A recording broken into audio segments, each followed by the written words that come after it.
Hey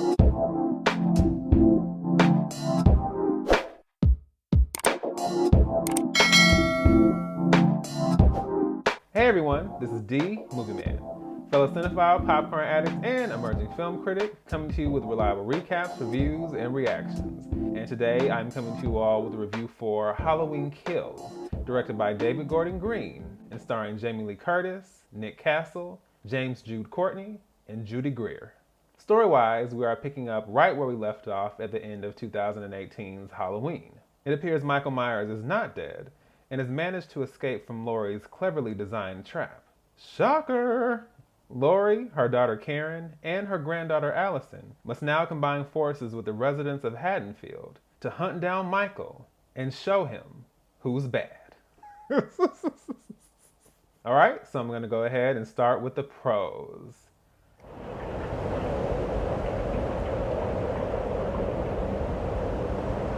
Oh, yes, there were pros. What was I thinking? Let's proceed. So for starters, I really enjoyed the opening title sequence. I love the evolution of the pumpkins and the flames, and the whole design of that I thought was really visually striking. I enjoyed the flashback sequence that was featured here. We were able to jump back to Haddonfield in 1978, and I was really surprised by how effectively that was handled. I mean, it is no short order to replicate the style and the aesthetics of a film that was made 43 years ago by a completely different director. It actually reminded me of that scene from Ready Player One where they end up running directly into the Overlook Hotel from The Shining. I remember sitting there like, how did you all do this? And I definitely had a similar reaction here.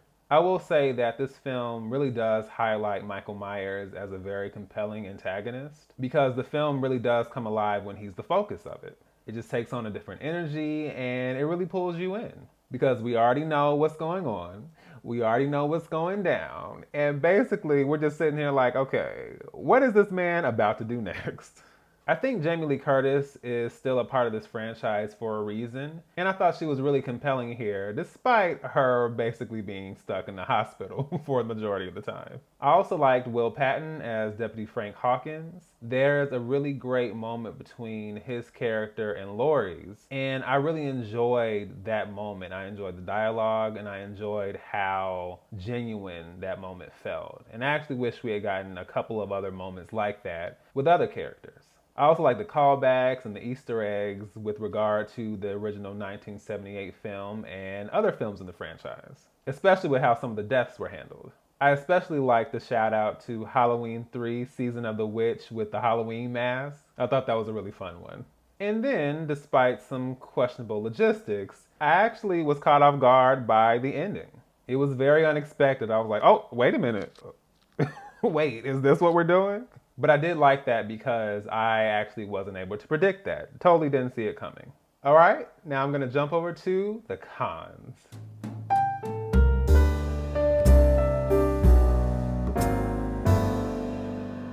So listen, my apologies. The cons, yes. Let us proceed. So if you are a theater goer like myself, then you know that there's always a moment after you leave the theater that you are basically acknowledging how you felt about the film, either to the people you came with or just to yourself mentally. You might say, wow, I had a great time. You might say, it was just okay. You might say, it wasn't the best, but whatever. And then there are those rare times where you walk out of a theater and all you can say is, what the f? I could really leave it there if I wanted to, but I won't. Let's start with the acting in this film. I have a theory that the majority of actors in this film, save for a few, were only allowed to do 1 or 2 takes per scene because, huh? You mean to tell me somebody looked at these performances and said, okay, gave it the green light, 2 thumbs up? Interesting.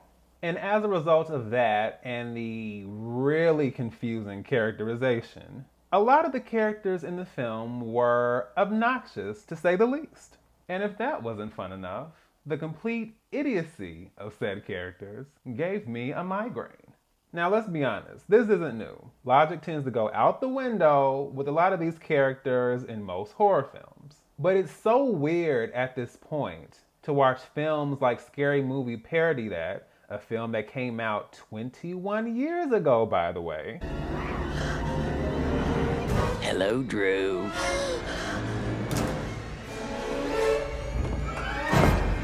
And rather than put some kind of twist on that, some kind of deviation, we are just going to continue to stick to that same dynamic over and over again. Now, I can't say for sure whether I would survive a horror movie or not, even though I would definitely put my best foot forward to survive. And I know how this goes in real life, because common sense ain't that common, and people make all sorts of dumb mistakes every single day.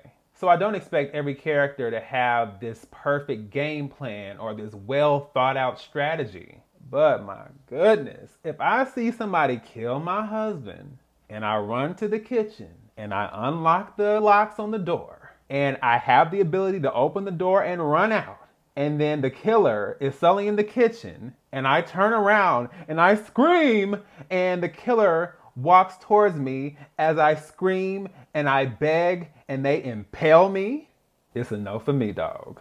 And maybe my perspective is different because in my opinion, what I find truly scary is when you have taken precautions and you've done the smart thing and you've tried in some way to make the best choices for your survival, and yet you still end up in a horrifying situation, you still end up being outsmarted, you may end up dead. Anyway, that's what really gets to me. That, to me, is more significant than just constant stupidity. I mean, we can still have characters that do dumb things because that is reality, but can we just offset that just a little bit with some characters who make the right choices and at least try to survive and, like I said, end up in bad circumstances anyway, because that adds to the impact of Michael Myers. It's like, you can do whatever you want to do, you can take all the right steps, but there he is about to... I mean, this was some next level foolishness. And I am a huge suspension of disbelief person. But for me, there are also levels to it.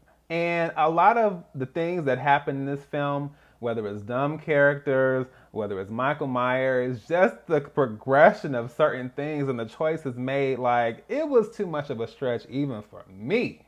But I will also say that it basically helps reframe Michael Myers as the protagonist of this film. Because after a certain point, I was basically rooting for him to kill everyone merely for being brainless.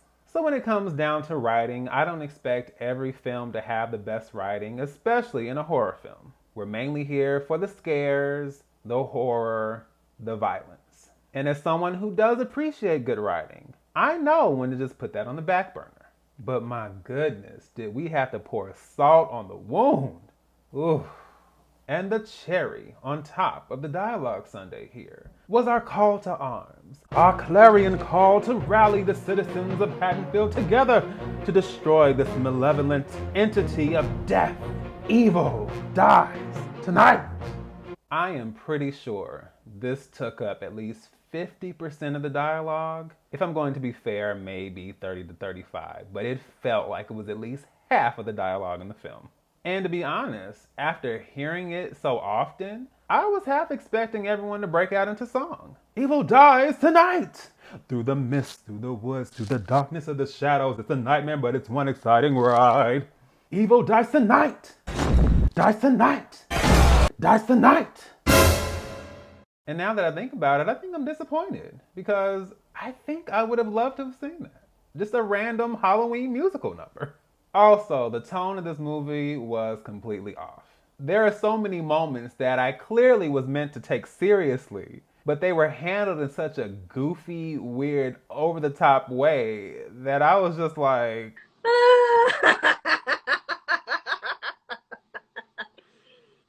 Wow. I mean, I don't mind a little dark humor in my horror films. They don't have to be 100% serious, but the moments that had me laughing here, I don't think I was supposed to be laughing at. There is this story arc with a gay couple here that I honestly assumed was supposed to be some kind of comedy skit. And part of that is because we have Michael McDonald here as one half of the couple as Little John. And we also have Scott MacArthur as Big John. If you're not familiar with Michael McDonald, he starred on Mad TV as the longest tenured cast member from the fourth season all the way to the end. And then Scott MacArthur also appeared on Mad TV, and he starred in his own TV sitcom called The Mick. So we have these two comedians here, and the vibe of it is like it was trying to be funny, but it wasn't nearly funny enough for me to laugh, and it wasn't serious enough for me to be actually scared or worried for them. So I was just like, what is this? Now, this next part wasn't a con to me, but I do think that the trailer is going to mislead people as far as the type of role that Jamie Lee Curtis / Laurie Strode is going to play in this film. That did catch me off guard initially, but then when I thought about it, I actually appreciated the realism of it because you just got wounded at the end of the first film. So you running in like, yes, let's go. Like, no, you need to sit down. You need to recuperate. You need to heal. Like, it wouldn't have made any sense. And I understand we're already stretching. We are already stretching things with realism. But at least there, they were like, okay, this woman is up there in age. She's already been through a lot. She cannot handle all this. So no, we're not going to be out here, guns blazing, taking Michael Myers down. No. Which also makes sense as far as her role in Halloween Ends. So I was like, okay, I was able to appreciate that. I do still think that some people are going to feel kind of deceived by that, which I can understand. I can tell you right now that I have never been a Gore person. Like from an early age, I was like, oh, this is not for me. However, over time, I've actually grown to appreciate strong violence in films, especially when it's done well. And I can definitely attribute part of that to Logan and John Wick. I mean, I was just watching both of those films like, oh my gosh, the bloodshed, the bullets, the slicing and dicing. My goodness, where has this been all my life? And I must say it had me worried for a minute. I was like, I'm a little too into this.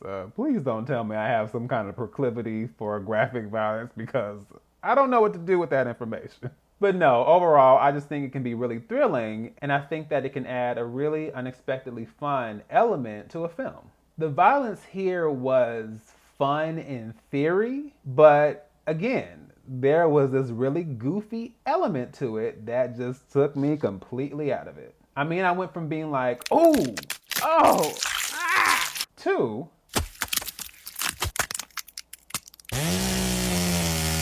I mean, it was so extra that after a certain point, I felt like I was watching the Planet Terror segment from Grindhouse. And the thing with Grindhouse and Planet Terror is that it's capturing a very specific style of film. So with the graphic violence, it's very silly, it's very gross, but it's very over the top and goofy because that is the style that we're supposed to be capturing. And then also, after a certain point, I was like, Michael Myers or Jason Voorhees? I mean, we've seen strong violence in other Halloween films, but I also felt like there was a certain finesse to the way they handled the violence. Even in the 2018 film, there were definitely some ugly, moments of graphic violence, but it didn't feel like silly. It was like, oh, wait a minute. This felt cartoonish. I was getting a lot less Michael Myers and a lot more Jason, but who knows? Maybe it's a good thing. Maybe it means that Jason will start popping up in people's dreams and Freddy Krueger will start attacking lusty teenagers at campsites. That would be a nice change of pace. There was a hospital scene here, and when I was watching that scene, I was just like, this is really giving me World War Z.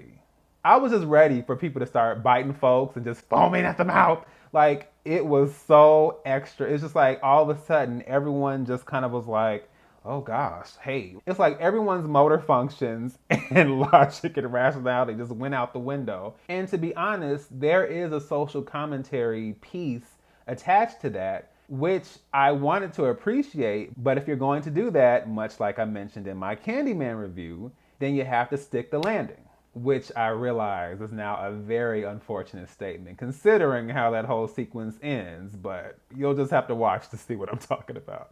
And for a minute, I actually felt the seriousness of that moment, of the message, and how innocent people can get swept up into all this madness and this lack of rationality and confusion. And I was like, oh wow, like I can appreciate this. Like I actually like am sympathetic. Like, okay. But once again, we close it out with something so ridiculously goofy, over the top. I was just like, uh, do you want me to take this seriously? Because it ain't happening. Every time I thought I was getting just a little bit of suspense and a little bit of tension, it just was completely obliterated by something completely like, huh? I was really hoping this film would at least take itself seriously enough to give me some semblance of anxiety, of dread, of worry. But did that happen? Nope. I mean, this film felt like a parody, and not the fun kind either. So I'm going to go ahead and give Halloween Kills a D minus. Listen, I went in prepared to at least enjoy this film and kick back and just enjoy the kills and the thrills. But I just ended up walking out of the film saying, ew to the nah, to the nah, nah, nah. so this was not for me, clearly. But I think that many hardcore fans who just want to see Michael Myers in action, I think that they will enjoy it and have a fun time.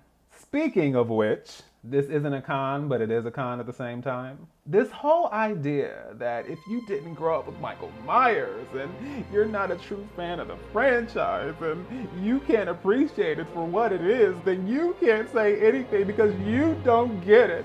Like you don't appreciate it. Like you don't understand. Yeah, that's not how this works. That's not how any of this works. If you enjoyed the film, if you loved it, had a blast, then cool. To quote Tupac, I ain't mad at you. But this whole idea that if you have nothing but blind praise for this film, then you're confused, you're in denial, you're not a real fan, and you shouldn't be allowed to say anything. Sure, Jan. Halloween Kills is currently playing in theaters and streaming on Peacock. You guys feel free to check it out, leave your thoughts below, and let me know what you think. So, once again, this is D, Movieman, signing off, and I'll see you with the movies.